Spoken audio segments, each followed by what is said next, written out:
Hey. Welcome to episode 228 of Awkwardly Awesome Podcast. This episode is entitled The Destined Pair. The Destined Pair. If you like hear the title and you're like, I bet we'll be talking about romance today, you would be right.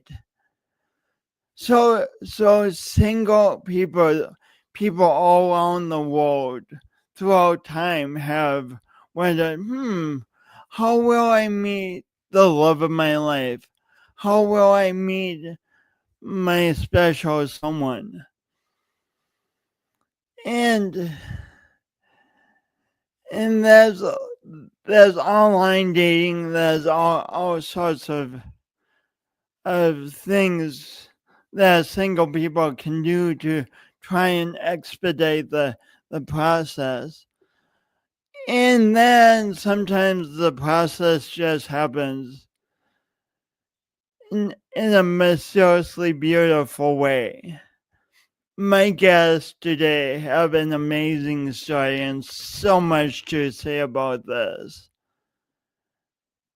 And I'm excited to bring them. I'm excited to tell you more about them. But first, this. Today's guest, Lucas Michaels and Valeska Momotic.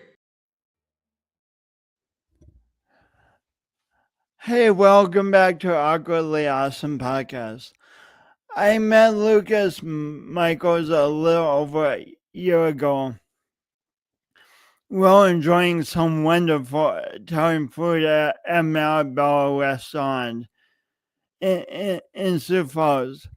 What impressed me was the amount of heart he put into his work. He seems to dedicate himself to focusing on doing his best down to the smallest detail, all the while bringing an energetic delightfulness to his work. This level of detail and focus might belong on the resume of an entrepreneur, a business owner, a CEO, but Lucas takes care of the patrons at Maribel. He's a waiter, an extraordinary waiter.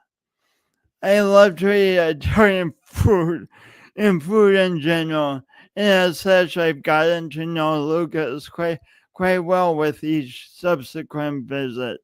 Through our conversations, I've learned how absolutely crazy he is for his fiance Valeska.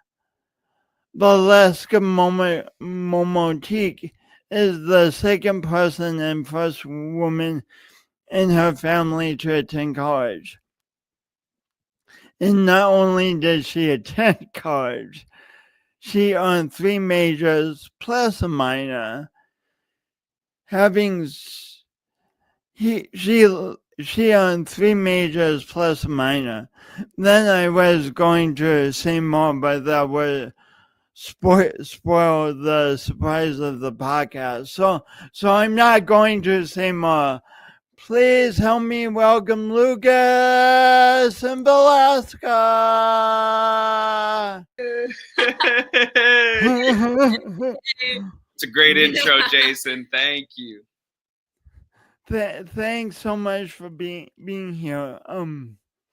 When we met last weekend to discuss you two being on the show and kind of prepare, I left lunch just feeling joyful.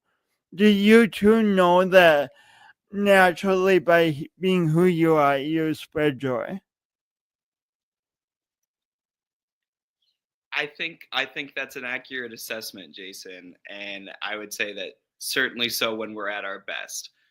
When we're together, especially, I think is when we can bring the most joy. Hmm. So should we dive way in? let's get to story time. So I don't remember in my life what happened on Sunday, May 29th, 19, 19, 2000. I don't remember personally what happened on Sunday, May 29th, 2022. I probably slept in. I'm not sure. But do either of you remember that day by chance? Well, I'm thinking I also slept in because I do most days, and I do remember that day. That's a special day. That's when I met Valeska. So Do you remember? so did you meet her on a dating site? No dating site. So what were you doing during that day? Are you ready for me to go into my theory? Yeah. Well, so you were going to the mall that day. Why were you off to the mall that day, Lucas? So I was headed to the mall because I was in search for a new pair of shoes. And it wasn't just any pair of shoes. I was looking for a confidence boost, something to step into and really feel confident. So I believe that the most confident instilling shoes are all white leather sneakers. I've always enjoyed wearing white shoes. I think they're just sharp and make you feel confident when you wear them. So that's what I was looking for. I had been to a few different stores before I got to Zoomies, and then I found a pair that I really liked there. Oh, you had gone to a few different stores before you went to Zoomies. Yeah, a couple swings and misses. Maybe I found a style I liked, but they didn't have the size, or maybe I just didn't like anything in that store at all. So yeah, it was Zoomies where I found the pair that really interested me. So you went into Zoomies, you got a pair of shoes. End of story. No, sir. Well, it could have been that simple. So I had gone into Zoomies and asked an associate for a size in a pair of shoes that I really liked, and he brought me back the wrong size. So I think they were a half size up of what I normally wear. So I just tried them on anyway, maybe just to like see if that would work. It didn't work. It was like clown shoes. So I wanted shoes that fit perfect, and so I was looking for that same sales associate to get me another size. And that was the first time that I saw Valeska. She was up on top of a ladder, getting things down for another patron of Zoomies. She worked there at the time. And she kind of just locked eyes with me from across the room and said, "Do you need another size?" And that's exactly what I needed. And she was exactly what I needed. So I, kind of nervously shake head yes. And so she comes over, gets me the right size, brings them out, and it's a perfect fit. But Valeska, do you have anything to add to the story up to this point? Yeah. Just a normal day at Zoomies. There's a lot that kind of goes on with the different types of things that we sell. So from skateboards to shoes to skate accessories, and also just different like styles of clothing. It's just always your head's on a swivel, just making sure everyone, is taken care of. So when I noticed that Lucas, was obviously looking for somebody, I could see at the very top that he needed some help. So I just went over and then just decided to ask if he needed any help. And yeah, it was a little nerve-wracking because when I went to the back to go find these shoes, I took a moment and I was like, I think I know this guy. Where do I know this guy from?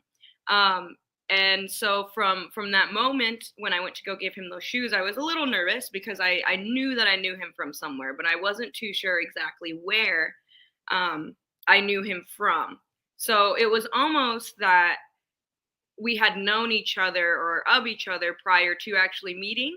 And it was just like a moment of nervousness and like, oh my gosh, butterflies. But I also didn't know who he was. So You just couldn't put your finger on how you knew him. exactly. And then at that moment, I was just like, well, I'll give him his shoes, and then we'll let him keep shopping. Like, it's fine. I don't need to do more than than just give him the shoes. Yeah. But yeah, that's kind of what I was thinking at this point in time. I think she was just doing her job, and maybe I was excited because she's her, and I was just excited to be around her. Mm. So you saw her and you pretty instantly were excited to be around her, huh, Luke? I was smitten. You were smitten. That's right. It's a good word, smitten. That's what I was. That's the truth. So did you boldly hand her your number and say, "Hey, let's go out"? Not necessarily. So Valeska I wouldn't let him. was kind of hinting that that we did sort of kind of know each other beforehand, and it was just through social media. We had been following each other on Twitter and Instagram for I think over 5 years, like probably. Did you know right away, Lucas, that she was the person you were following? I was maybe 85% sure because the main thing that I followed Valeska through was Twitter, and that's not always posting pictures of herself. It's more so posting her thoughts. So the first thing that ever interested me in Valeska was her sense of humor. Like I really thought that she was funny on Twitter, and we had gone back and looked, and turns out we had liked and retweeted each other's tweets like over the years without even knowing who each other are. But we just knew that we were both kids from Sioux Falls. We had mutual friends. So it's not like weird to follow people and interact with people around town. It's just a pretty normal thing on social media. So we were kind of acquaintances. We were kind of buddies because we had similar interests and enjoyed what each other posted on social media. But that's so far from actually knowing somebody or meeting somebody. So in that moment, I maybe was pretty sure that it was her, but she wasn't giving me a lot of openings to drop a number or something like doing that. my job. I also, I firmly believe in not, bothering somebody while they're at work. I didn't, while I did think that she was cute, I maybe didn't want to cross the line or make somebody feel uncomfortable. So she very shyly rang up my shoes. There was a moment I remember where I was hoping she'd be like, can I get your phone number for awards? And then maybe I could make a joke in there. And I'm sure her Zoomies training tells her to ask everybody for a rewards phone number, but I just don't think she did it that one time. And so I didn't have my in that point either. So I left, and I was just excited that I had talked to a pretty girl. Maybe that was the win of the day. Plus I had the new white pair of sneakers. So I walked out feeling good. I wasn't too concerned about it. So that's interesting. In that moment at the cash register, we respect. It sounds like you were at once very, very, very attracted and excited to talk to a pretty woman, but at the same time, respecting her job was at the top of your mind. Yeah. Well, it just never even crossed my mind to maybe make a move in that moment. Especially if she was who I thought she was. Maybe I knew we would talk again soon. So I believe later that night I had tweeted something just random, maybe something silly, maybe something awkwardly awesome, and that she liked that tweet, and I think she was the only one to like it, and I was like, then I just shot her a message then and there, and I was like, I think you helped me out of Zoomies today. What's up? And so she was like, yeah, that was me. I thought that was you. I wasn't sure. So then we just got to talking, and I knew I wanted to go out with her. So I just said, we maybe talked about our interests. She said, I want to get a glass of wine. And I said, "Oh, cool! I know a really cool spot." And so, So how did you happen to see that tweet of Lucas's Valeska? Yeah, so it was actually the next day, or maybe even that night, that I had liked a tweet because just scrolling on Twitter, I'll like anything that makes me giggle. And I think he tweeted something about a Maroon 5 song sounding like hot chili pepper. I don't even know. It was something of the sorts with something having to do with music, and I thought it was really funny. So I liked it. And then I was like, with the off chance that this is who I thought it was, I was like, maybe we'll see if we do end up getting to talk. see, she was It was a dropping hints. mutual like, okay, and so it was that night, or the day after, where he sent me a quick message on Twitter. And so it was a pretty quick turnover, I would say. I mean, I felt really excited. I think he was really excited. And yeah, I think it was just kind of a quick turnover, and we were just like really. It felt like teenage nervousness. I don't know how else to describe it. Yeah. Yeah. So Lucas, had you ever been into Zoomies before that day? I've been to Zoomies. It's a good store. Yeah. How about you? So you have been there, but on this particular day. Yeah. I had never been there while Valeska was there. Certainly, I had never. I know I had never seen her before. So, yeah. So you start mentioning in Valeska, you're like, hey, let's go for a glass of wine. And so you just found a place to get wine, and that's that. Yeah. So not quite. The Well, so currently, for those who don't know, I am a sommelier and server for Maribella Ristorante, and I work for the Vespa Restaurant Group, or excuse me, the Vineyard Restaurant Group, which includes Vespa Catering, our wine bar, Trio Jazz Club, Bricks Wine Bar, and Maribella Ristorante. And so, before I started working for that company, I had only been to our wine bar prior to us meeting one time. And it was for a coworker's birthday. And I was really impressed with the place. I thought it was really, really cool. And one of the things that our owner says about our reputation is that when people think about wine in Sioux Falls, they think of us. And that couldn't be more true because I had been there once. And then I had a potential date who said, I want to get a glass of wine. At the time, I knew nothing about wine. And I was like, you know who knows about wine? Our wine bar. So that's where I wanted to take her. I thought it would be really impressive if we could go there. But then we show up and the doors are locked. It's Memorial Day and they're closed. And I just had no idea. So I come to learn that, the company does shut down for all major holidays. We never have to come work on Christmas. We never have to work on Thanksgiving, 4th of July, anything like that. So yeah, this particular Memorial Day, they were closed. And so since we're on the subject, would you say a bit about the how important family is to this company? Important is an understatement. Is the underlying force behind everything that we do. That gives me goosebumps. Absolutely, that is that is the whole purpose. The motto of Maribella is to enter his friends and to leave his family. So the family approach to service doesn't just stop with the staff and the actual family of the owners. It extends to our guests as well. And that's the type of environment that we're trying to create, that when you enter our restaurant, you get treated unlike any other restaurant in town or anywhere at all. It's wonderful. It's a really good thing.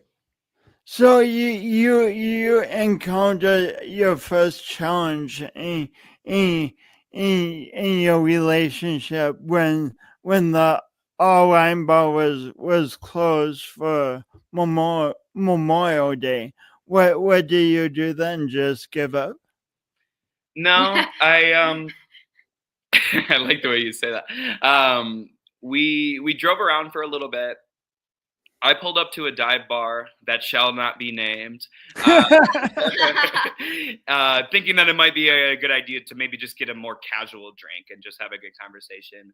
And for whatever reason, being that it's a gross dive bar, Valeska wasn't really feeling that for our first date. And I was so happy that she said that as we were pulling up. She's like, nah, I think maybe we just drive around.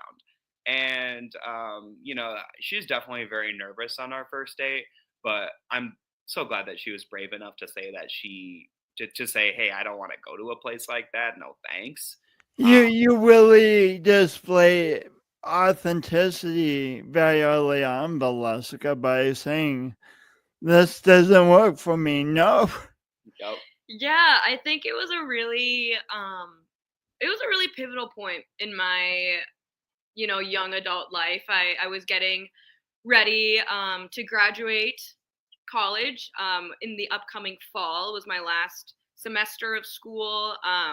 I was home for the summer. I was going through a few different things personally at that time, and just kind of was in a new habit of practicing setting boundaries, and just kind of wanting to allow myself to be able to say no, and just kind of want to do what I want to do in a way. And so when Lucas was, really open and accepting to be like, yeah, let's not go there. That's fine with me. I was like, okay, cool. Yeah, that's awesome. Thanks. I'm glad that you kind of saw that I was a little nervous about it. And another part of that was I turned 21 over the COVID year. So downtown and, going out and getting drinks, it was a fairly new concept to me.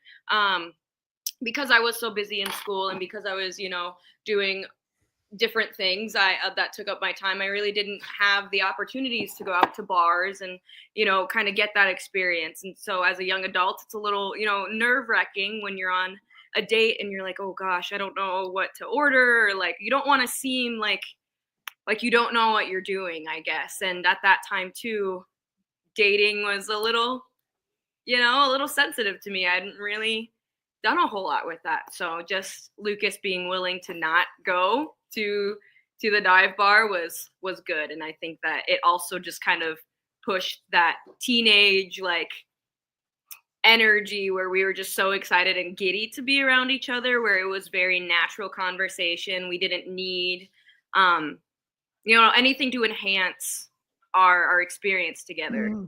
Oh, that's beautiful. It's beautiful. So, we're going to kind of keep the people watching wondering about this extraordinary love story. So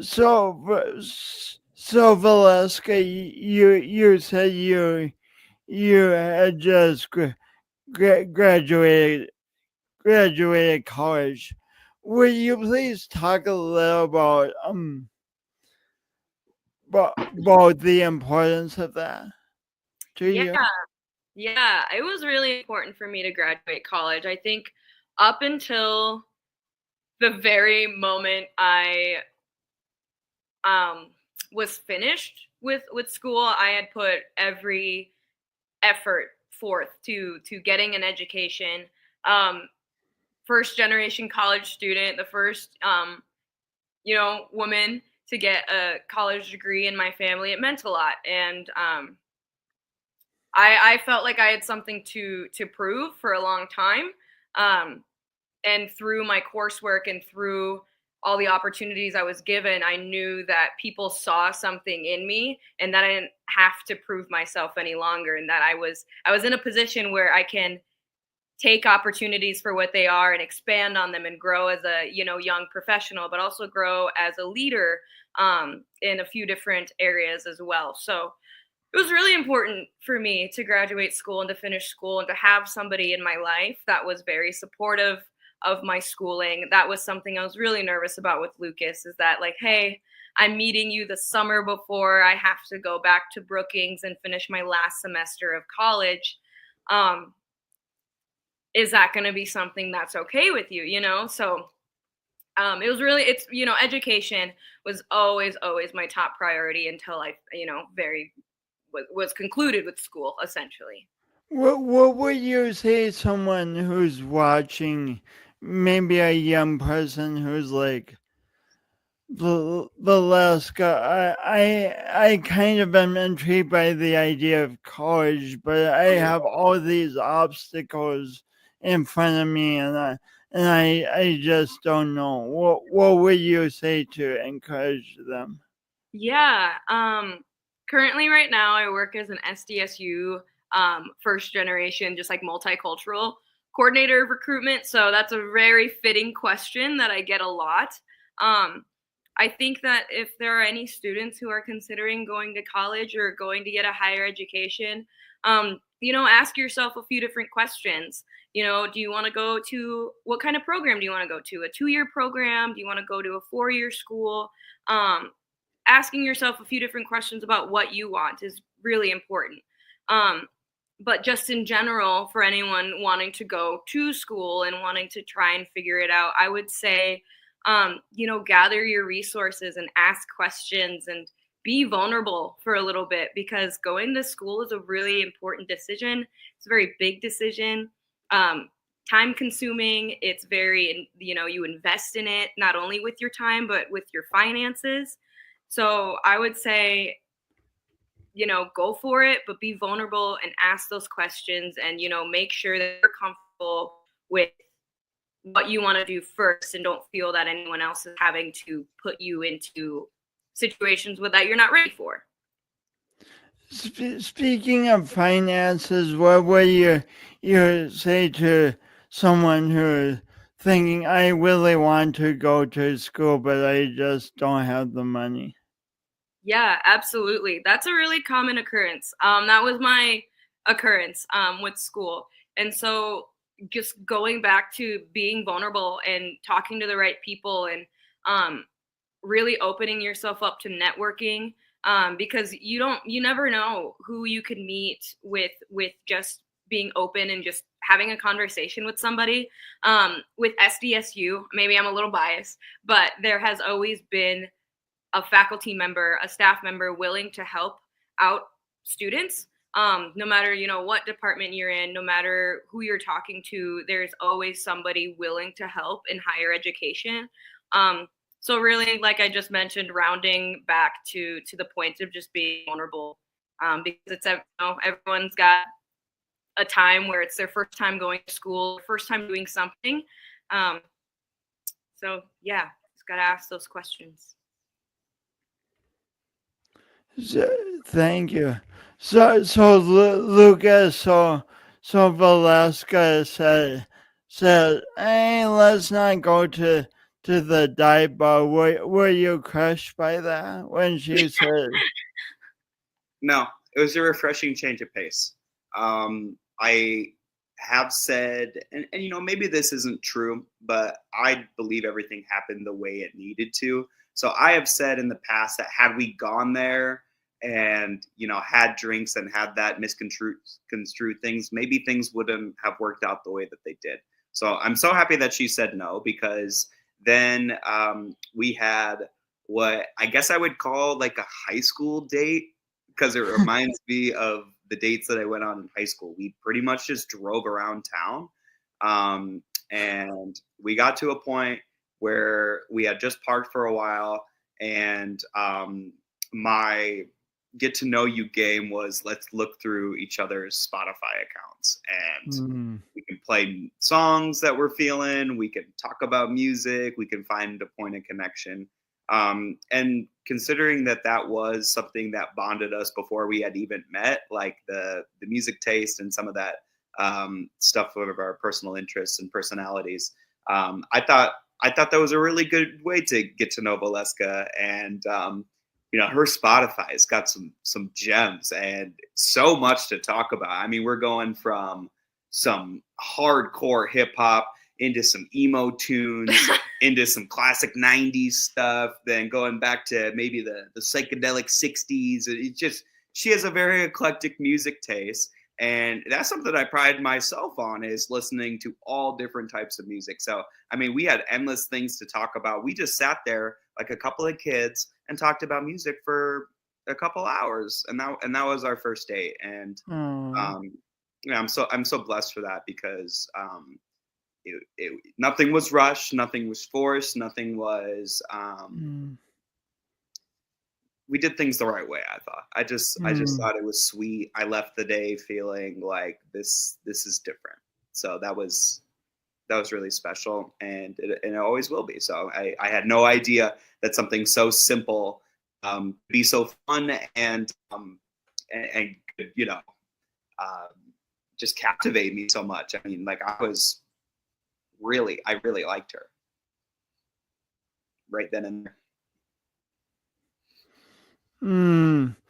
So you guys like get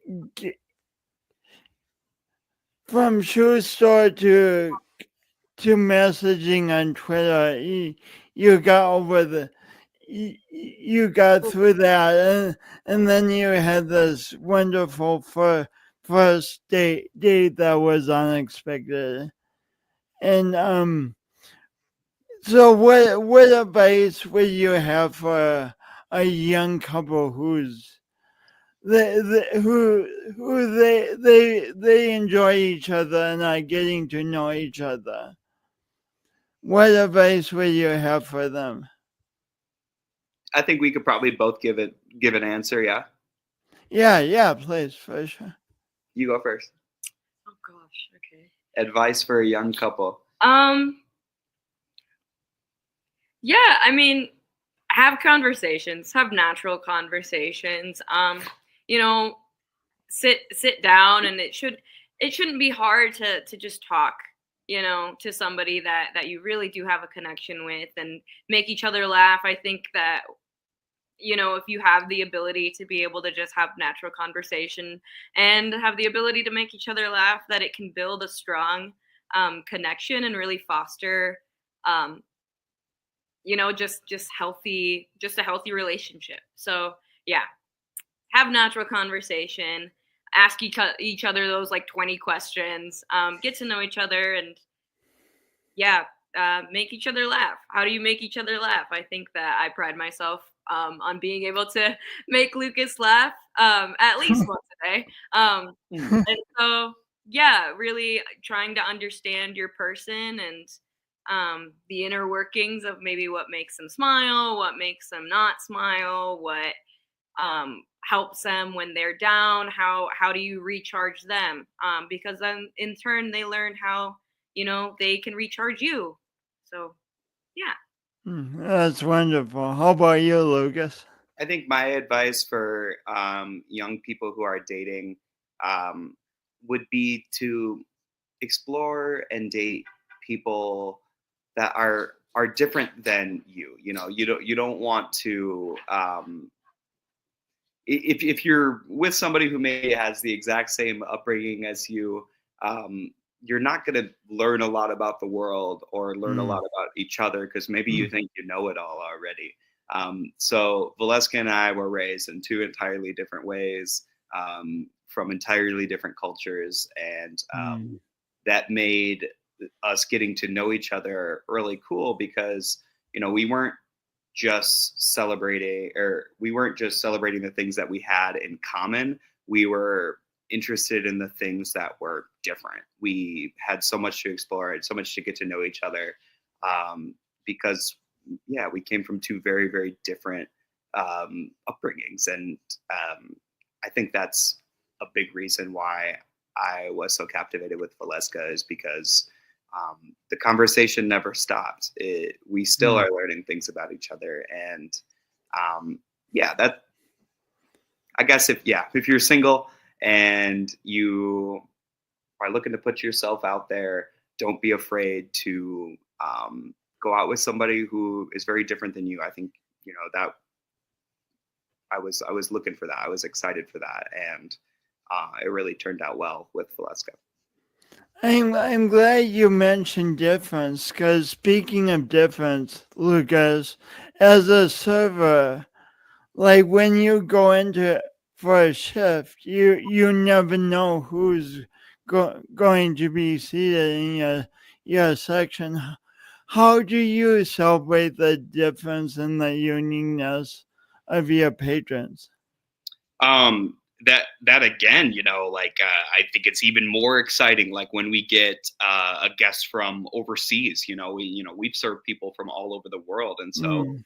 yeah, what a blessing that is to be able to share that language with them. Or even I think about some of the guests that come from very rural places in South Dakota. Like we have um, awesome farmers and I don't know. Yeah, just people from smaller towns and stuff where they're not used to, fine dining and um, high level Italian food and all of this lingo with the Italian wine and these beautiful glasses and things. You can see that they're almost like in a foreign land. But really, those are the people that we want to feel the most welcome because I believe my company thinks that there is a place in our restaurant for everybody who comes Mm. in. We're not turning anybody away at the door. There's no dress code at Maribella. I think most people do really bring their tip top outfit out to dinner at Maribella just because they want to match the ambiance of the place. But really, we're not going to turn you away if you're showing up in something in a t-shirt and jeans. We'll take you exactly how you are.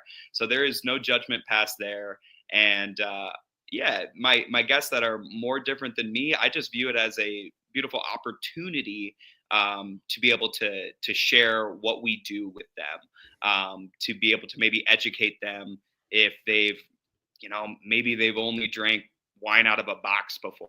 And now we're going to get into a fine Italian wine from a really niche location in Italy, and it has a really cool story to tell. Like maybe this one vineyard goes back to the 1400s and kings and queens and castles and all this stuff with Italian wine. I mean, it's beautiful. There's a romance to it. It requires a level of dedication and storytelling to be able to really convey the message of what's going on with a Italian fine dining meal. So it's just such a blessing to be able to serve people that are different than myself. It would be such a boring job if everybody came in and was just like me. I think it's great when people are different. I celebrate those differences. So, great answers here too. This is so inspiring, so inspiring. So Lucas, you had this dream of pro- proposing to Valeska in Italy, actually, right? Originally, I think when it came down to it, she was ready to be engaged. I was ready to be engaged.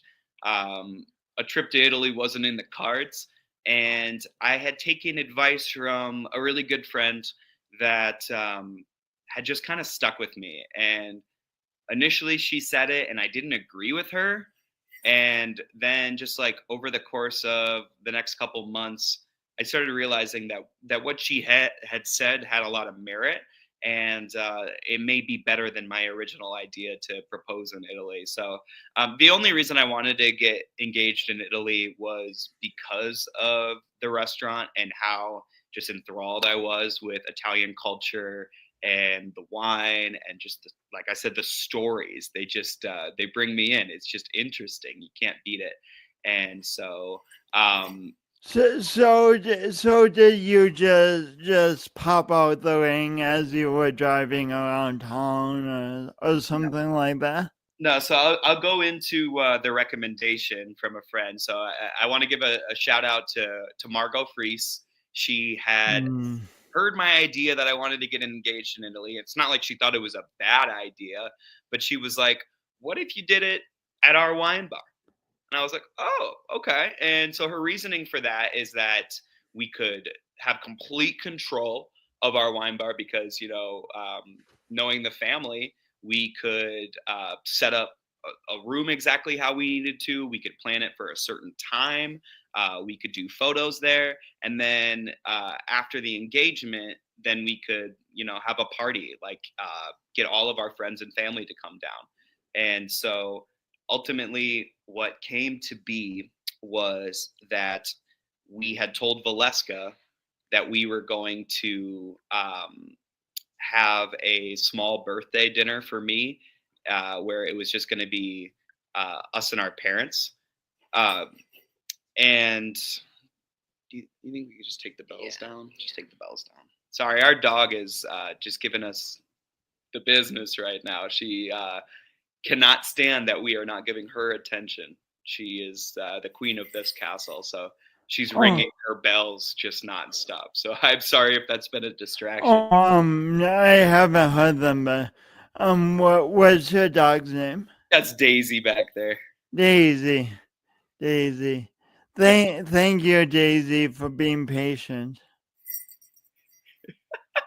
Hardly patient, but we're going to spend the whole day with her. Sundays are the best because it's a day that both of us have off, so we're just planning on being here together today, and so we'll have plenty of time to give Daisy the attention that she needs. So anyways, back to the story, the plan.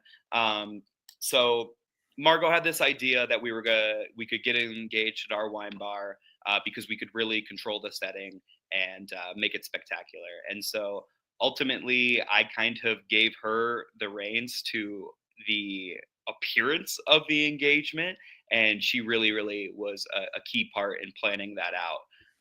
A couple other, people that need shout outs that made this happen, of course, is the whole Terabelsi family, Ricardo and Mary Beth. It's their place, and they allowed for all this to happen.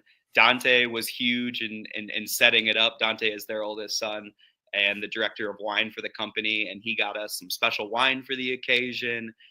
Jane and Dalton were amazing that day, just helping out with everything. And then lastly, one of my coworkers, Anna Adams, took photos for the event. So we had showed up for what was supposed to be a early dinner with my parents, was the white lie that I had told. So Valeska, did you have an easy day of work that day? No, I did not. I was having a lot of computer issues, a lot of technical issues or technology issues at work. And those are always just the worst when a lot of your work is, through the computer and through certain softwares. But no, I came home. I knew that I needed to take a step back and just regroup before going home because it's Lucas's 27th birthday. I knew we were gonna go get dinner.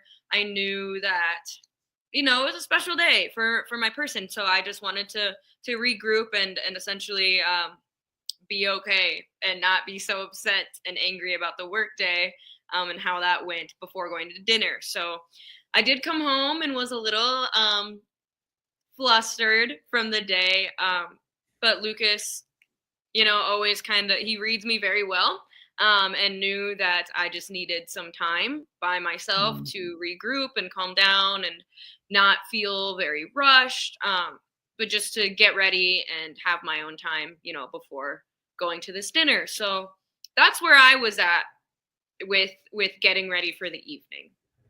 Lucas, how was the time leading up? How was that for you? I had quite the day. I really just had all day to get ready for it, maybe too much time to get ready for it. There was a lot of nervous pacing before she got home, a lot of rehearsing my lines of what I was going to say when I got down on one knee. So I had made a few calls. I had talked to both of my parents that day. I think I called Dante 2 or 3 times just to make sure everything was going okay. I definitely called Margot once or twice to make sure that the whole setup and everything that she said was going as it was. So by the time that she got home, I knew I needed to start playing it cool. So I just sat on the couch and said, you have a full hour to get ready. We're good. Just trying to make her feel as just easy as possible. And yeah, I don't know what I did. I sat on my phone and twiddled my thumbs and just waited for the hours to tick down until it was time to go to dinner. And so then we went, and yeah, are we ready for that? Yeah. So you walk into our wine bar, then what's next? Yeah. So I mean, just again, a ton of work done behind the scenes. So just shout out that whole crew of people that I mentioned for making this all happen, because on this day, all I had to do was show up, right? And bring the ring and do the thing. So we I didn't mean for that to rhyme. Okay. And what good? And so we showed up, and Dante was expecting us. We had Dante greet us. I specifically asked for him because he's my buddy. And I knew he would comfort me in a time where we're really nervous, and he'd be able to kind of get us to where we needed to go. So he greets us at the door, and he says, like, hey, happy birthday. We got something going on in the dining room tonight, so I thought it'd be cool if we got you guys a special table back in the Jackson room. And I was like, oh, okay, excellent. Just playing it up, cool. And so we get to the Jack's room, and the door is closed. And so he opens the door for us, asks to take our jackets. So he grabs our jackets, and we walk through. And it was from that moment that Valeska knew that something was up, because when we opened the door, the crew had set up this beautiful alleyway of flowers and candles that led all the way to the back of the room. And what was in the back of the room was a small table with a bottle of champagne and 2 glasses. So we walked down this alleyway of flowers and candles, and till we got to the spot that we had prearranged I was going to get to. I said the lines that I had rehearsed and got down on one knee, and I asked her to marry me. And she said yes. So we we popped our bubbly, and this whole time we had Anna that I previously mentioned. She was hiding underneath a table, capturing some amazing photos of our engagement. And so, we got to celebrate that moment. And to Margot's point, with all of our people. So that was what made it so special. So immediately after our engagement, the whole family and all of their friends, I'm talking about the Terabelsi family, was basically just waiting right outside the doors until the moment that they could come in. And they basically just rushed us and showered us with love. So many hugs, so many tears, so many just very nice things that they said. And so, like, there's a good lot of people that I really look up to in that family. Married couples that I really admire. Like, just right off the top, I think about Kira and Chance. Those are Chance is in the family that owns the restaurant group, and Kira is his wife, and they've been married for a few years, and I really look up to them. They're a really sweet couple, and definitely really strong in their relationship. So, having people like that there right away to shower us with love was spectacular. So Valeska was not expecting any of that. So then we had a little bit of time. So we took a photo shoot. We had about 30 minutes, and then I had contacted all of her family, all of her friends, all of my family, all of my friends, and I said, hey, we're getting together. We're having a party. Let's have a party. So we took our photo shoot, and then the rest of the night we got to spend with the people that we love, and it was incredible because that those were 2 worlds colliding, and this is just the first time of many that our 2 families are going to come together as one family. And so it was almost like a wedding preview. It was awesome just to have that all in that moment. It was so reassuring. It was the best day of my life. Certainly the best birthday I've ever had. So Valeska, Dante takes your coats, and then the door opens, and then what are you thinking from that moment? Yeah, so Dante took my coat, and I had turned around to do that. So as the door was opening and I had given my coat, I turned around and I just see this beautiful setup, and I immediately knew that something was going on. I assumed, it was going to be engagement, but things just kind of happened so quickly, and it was really exciting. In that moment, I was just very like tunnel vision, like, oh my gosh, like, those photos you can see, I'm like, there's no way this is happening right now. Like, is this really what I think is going on? And so I think I was just in shock until the moment Lucas asked me to marry him. And I think that I felt like I was like walking on like cloud nine almost, just like as we were walking down that little path. And I was like, oh my gosh, like this is real. And so This is real.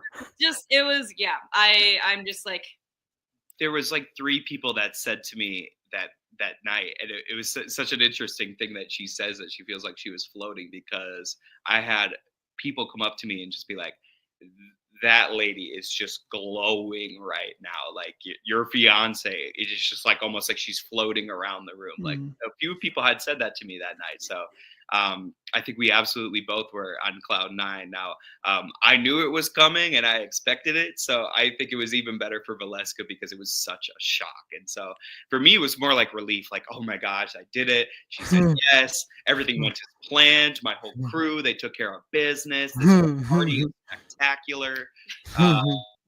So like I was just like relieved that everything went the way it needed to. And Valeska, she just reveled in pure joy. Like, yeah, it radiated from her. It was very clear that this is what she wanted, and this is what we were gonna do. We were gonna get married.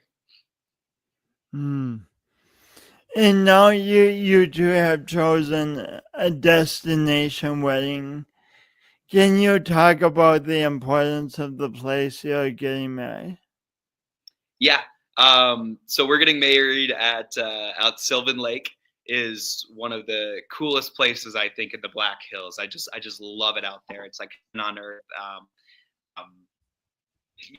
Well, Jason, like the Black Hills. Yeah.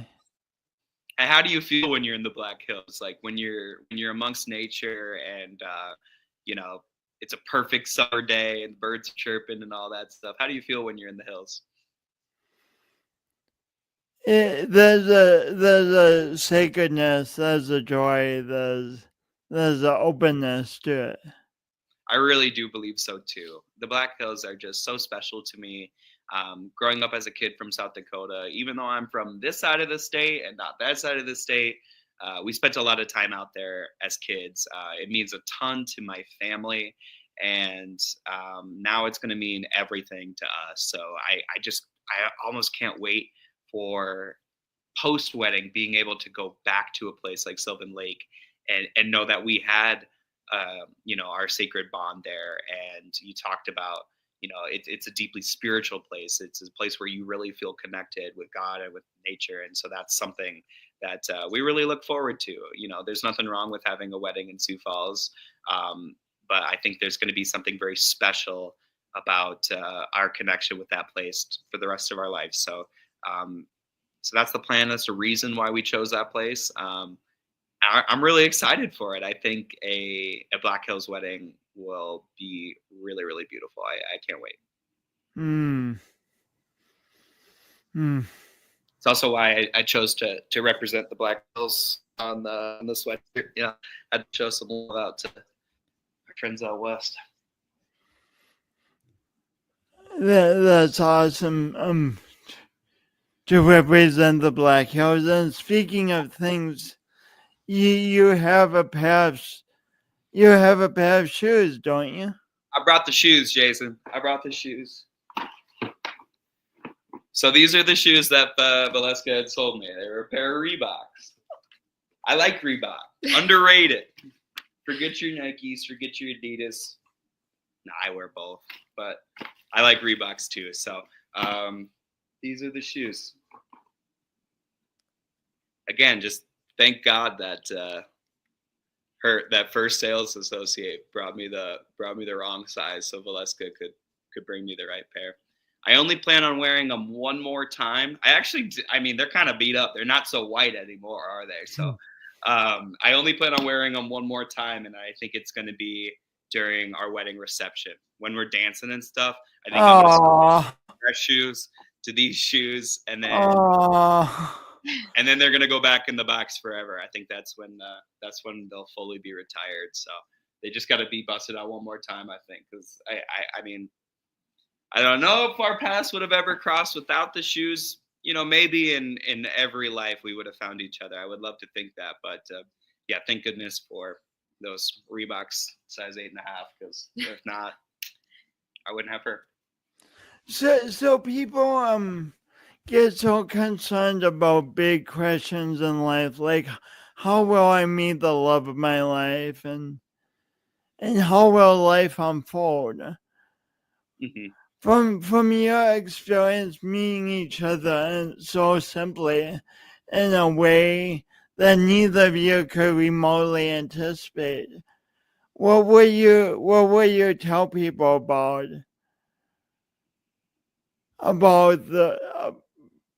about those big questions and being patient? It's hard to say because I don't know if I was patient. I I don't really know if I was looking for anything at that current point in time.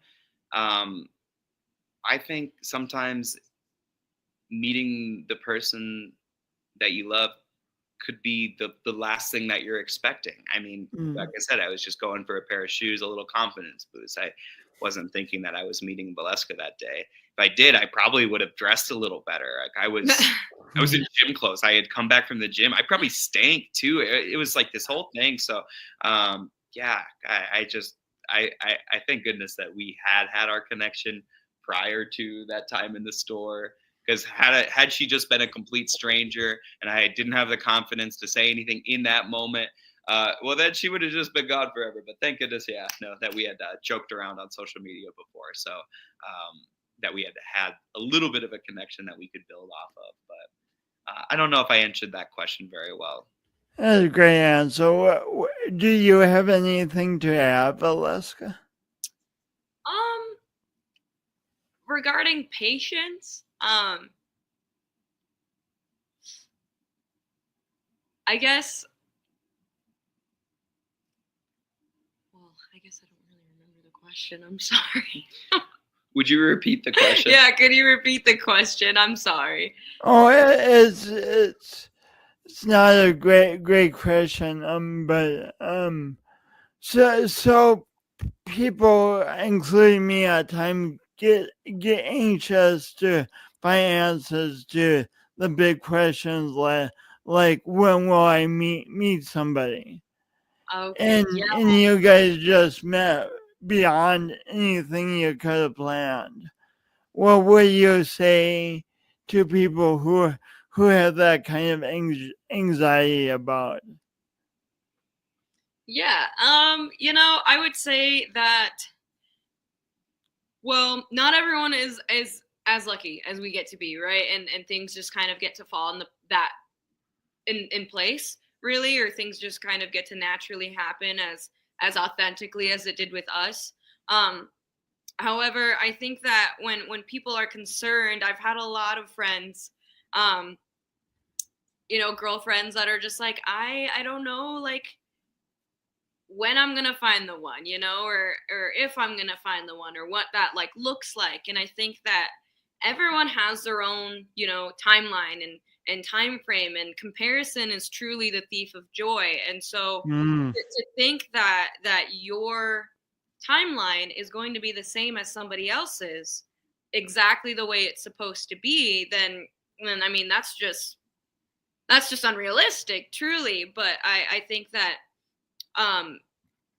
love surrounds us all the time, no matter what relationships we find ourselves in. Your families, whether it's platonic with your friendships, love surrounds us all the time. And so I think that when somebody prioritizes self-love, and when maybe somebody isn't really out looking for something in specific, right? That's really when things maybe it's just my own opinion, but I feel that's when things truly fall into place, is when you can learn how to give yourself that love that maybe you're looking for.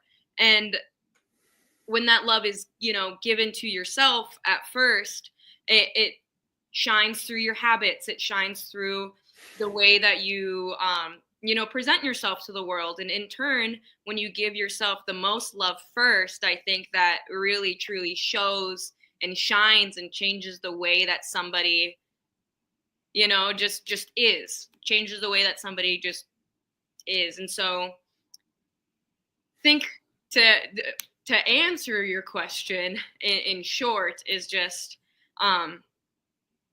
really just giving yourself that love first, and things will fall into place later, so I believe that's kind of, that's beautiful, Valeska, because I think that's what I was doing that day when I was getting shoes. I wasn't getting shoes to impress others. I wasn't getting shoes because I thought Valeska, the cute girl at the shoe store, thought that those were cool shoes. She didn't recommend that pair. They were the pair that I liked. They were the pair that I thought would make me feel good when I stepped into them.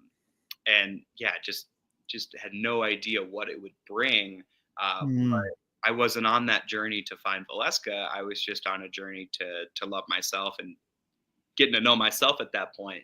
And yeah, I knew one thing for sure is that I felt good when I stepped into a new pair of shoes. So I was excited to get those and then continue on that path of self-growth and self-love. And then I met somebody who allowed me to continue to do that, allowed me to pursue my own personal goals, have my own interests while she was pursuing her goals and her interests. Like she mentioned, she was going back to college, and I think that last semester, didn't you have more than your typical class load?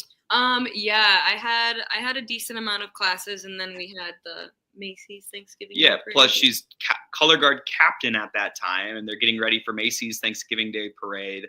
No small thing. No, yeah, she was front and center, right on that star on national TV, twirling the flag with that big smile, and I was so proud of her. And so, yeah, I think we came into each other's lives at a point where we were both still figuring things out.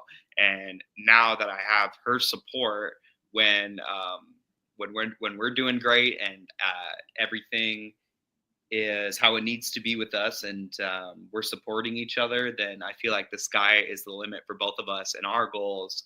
I know I personally have come along further with my skills in the service industry, in the restaurant, with my time with Valeska than any other time in my life. I've been working as a server for 10 years, but I have never built the connections that I do like I do now. And I've never been in such good graces with the restaurant that I work for.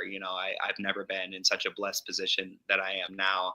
And I believe Valeska is doing great with her job.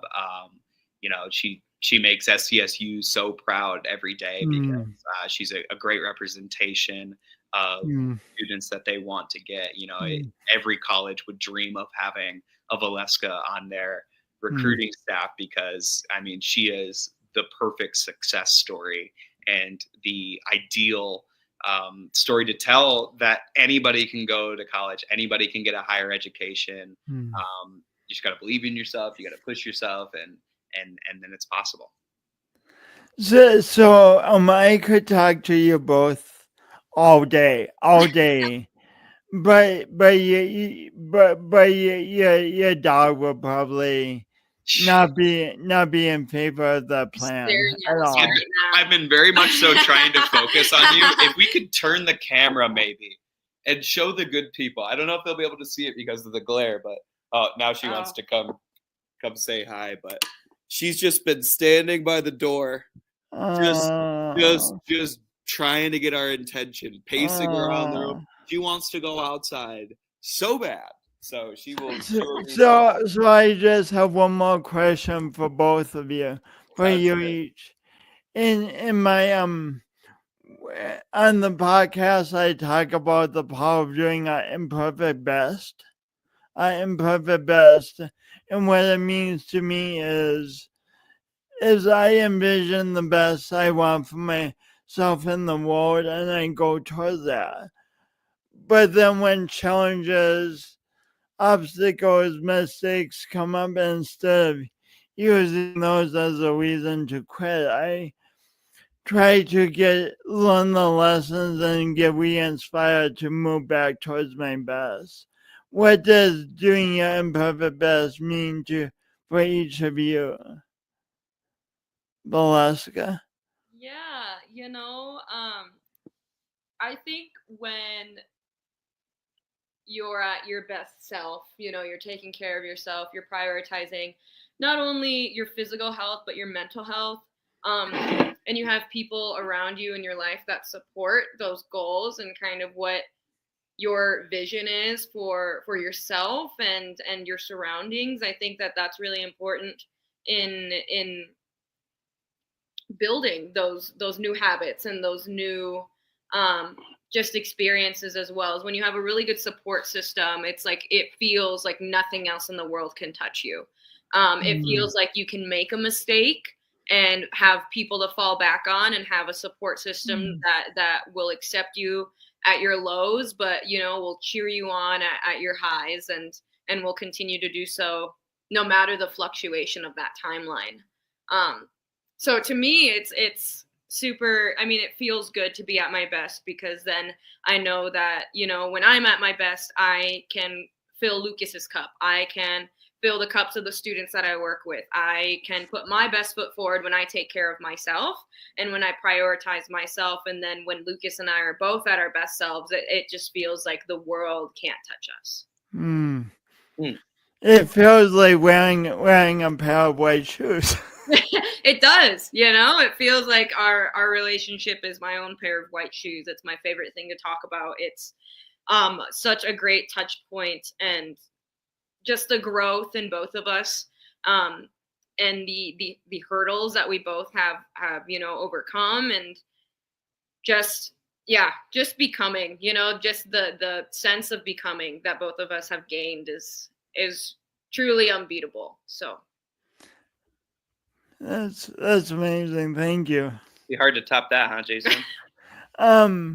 So Lucas, Michaels, what does doing your imperfect best mean to you? I'm thinking about it as you say it. With my career, when you're a server, it is impossible to be perfect. As hard as I try to execute absolutely everything that my guests ask of me, it tends to be where I make mistakes. It's not a tend. I do make mistakes. I make mistakes often. And it's not about how I make the mistakes. It's more so how I recover from those mistakes. I do have a phenomenal support system at the restaurant that lifts me up when I fall, or maybe I can see something coming. Maybe I am incredibly busy, and then I get sat with more tables. And then it's the self-awareness to say, hey, I want everybody that comes into our restaurant to have good service. I'm going to sacrifice the money I might make from that new table to give it to another server, so that, that those guests can have a better experience. I will never be able to be a perfect server. I don't think anybody ever can be. It's just a part of the job. And so a part of being imperfect, I suppose, is accepting those imperfections. And then for me, how I make up for it is with incredible kindness. I think, doesn't matter who comes into the restaurant, everybody deserves to be treated with, my absolute best. The kindest I can be is what I try to give to the guests that come into the restaurant. And so if I make a mistake at your table, if you're watching this and I screwed up your pasta, or I forgot that other beer that you wanted, or didn't get you the side of salad dressing when I said I would, I'm sorry. But hopefully still you felt welcomed when you came to the restaurant. You felt important. You felt like you were truly valued, because that is how I want all the guests who come into my section to feel when they sit at my table. This is important. I hadn't anticipated asking this question, but it's so important. When for people watching, when that customer's at a restaurant and and the wait person makes a mistake, what's the most helpful way a customer can acknowledge, can let the wait person know about that mistake, but how can customers do that kindly is what I'm trying to ask. Well, you know what? Depending on the mistake, you don't have to be kind. As a server, you have to have pretty thick skin, because, you know, say I rang in the wrong temperature of we have a ribeye on our menu. I believe it's over $60, and people are spending good money on that. And say I ask the kitchen to prepare it a different way than what the customer asks, and then they're disappointed. Well, I get some folks that can be pretty upset if we do something that could ruin their experience. The worst thing that we could do is serve somebody something that they're allergic to. Potentially, we can make life-threatening mistakes. So whether I've never thought of that. That's it's very real. I mean, for the most part, our job is a lot of fun, but at the end of the day, we have a huge responsibility because we are the communicators between an incredibly busy kitchen that needs to be very organized and work very quickly to get everybody their meals in a timely manner.